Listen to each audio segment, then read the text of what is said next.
السلام عليكم ورحمة الله وبركاته. ازيكم عاملين ايه؟ يا رب تكونوا بخير. خير ما نبدأ به الصلاة على الرسول صلى الله عليه وسلم. اللهم صل وسلم وبارك عليك يا سيدي يا حبيبي يا رسول الله.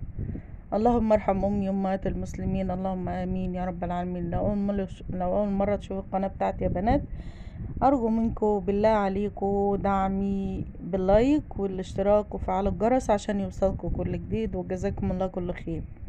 طبعا موضوع حلقتنا النهاردة عن الإهمال والقسوة. الإهمال والقسوة دي في المشاعر وكثرة الخاطر بيهدم الحب حتى لو كان حجم الجبل. إياكم تتعاملوا بمبدأ الضمان، بمعنى إنك تبقى ضامن اللي قدامك بيحبك فخلاص بقى، فتبطل تهتم، تبطل تحن عليه، تبطل تعمل الحاجات وتمشي على حل شعرك بقى. ما هو خلاص اللي زمان خليته يحبك. إياك تطمن لرصيد الحب اللي ليك في قلبه وتفضل تسحب من الرصيد ده من غير ما تحس، لأنك فجأة هتلاقي اللي قصادك بقى شخص مختلف تماما. ما تتصدمش انه اتغير، ما تتصدمش انه بطل يحبك، لان رصيدك عنده خلص. اللي انت عملته زمان وحببه فيك خلص، وانت مش واخد بالك، عمال تضغط عليه وتضغط وتهمل فيه وتقسى عليه وتبعد عنه في عز ما هو محتاج لك، او في عز ما هو محتاج لك. مش ملاحظ ان كل ده بيسحب من رصيد حبك؟ انت سحبت وما اهتمتش انك تزود الرصيد ده من وقت للتاني عشان يفضل مكمل معاك.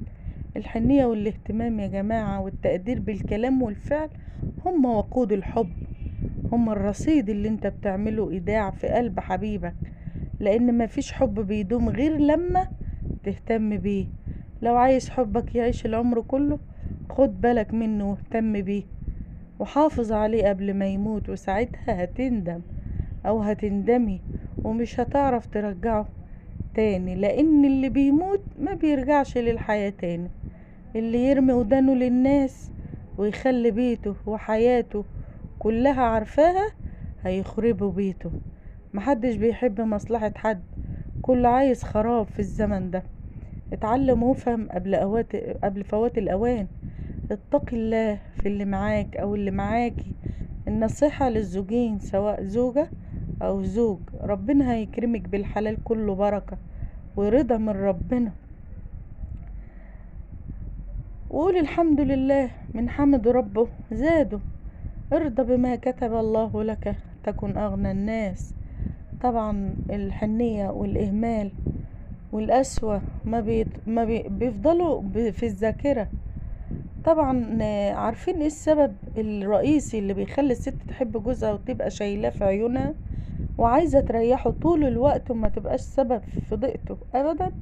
حنيته عليها في الاساس. لما الراجل بيبقى حنين على مراته وبيحترمها وبيقدرها وما بيفكرش يجرحها ولا يهينها او يستغل نقطة ضعفها، حتى في عز الخلاف بتبقى مستعدة تعمل عشانه اي حاجة وتفديه بروحها كمان. في معانا كده ذكرى كده، لما الفنان ممدوح عبد العليم مات، مراته كتبت له كتاب اسمه ايام في بيت المحترم.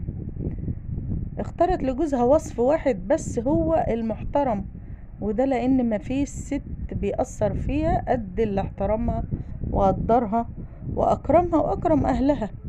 الانسان الوحيد اللي مش ممكن تنساه في حياتك هو المحترم، في الود والخصومة. مخاصمها بيحترمها، كويس معاها بيحترمها. مع مرور الوقت هتتأكد ان اهم صفة ممكن تكون موجودة في شريك حياتك ان يكون شخص لين وفي قلبه حنية ورحمة. ساعتها هتقدم لعيونك بكل حب وانت راضي ومبسوط. طبعا الكلام ده جميل، مفيش احسن منه في الدنيا. ربنا يا رب يحنن قلوبنا على ازواجنا، وحنن قلوب ازواجكم عليكم، واجعل ايامكم سعادة ورزق وهنا وفرح وسرور. اللهم امين يا رب العالمين. اللهم اصلح بيوتنا واهدي بناتنا واهدي شبابنا، ووسع علينا يا رب وانصر اخواتنا. اللهم امين يا رب العالمين. اللهم من كان منهم شهيدا فارحمه، وإن كان منهم مريضا فاشفيه، وإن كان منهم سقيما وأسيرا ففك أسريه. اللهم آمين يا رب العالمين. سامحنا على اللي احنا مقصرين في حقهم. اللهم آمين. أتمنى اللي تشوف القناة بتاعتي تعملي لايك واشتراك وفعلوا الجرس عشان يوصلكوا كل جديد. يسعد قلوبكم اللهم آمين، ويسعد بيوتكم اللهم آمين يا رب العالمين. والسلام عليكم ورحمة الله.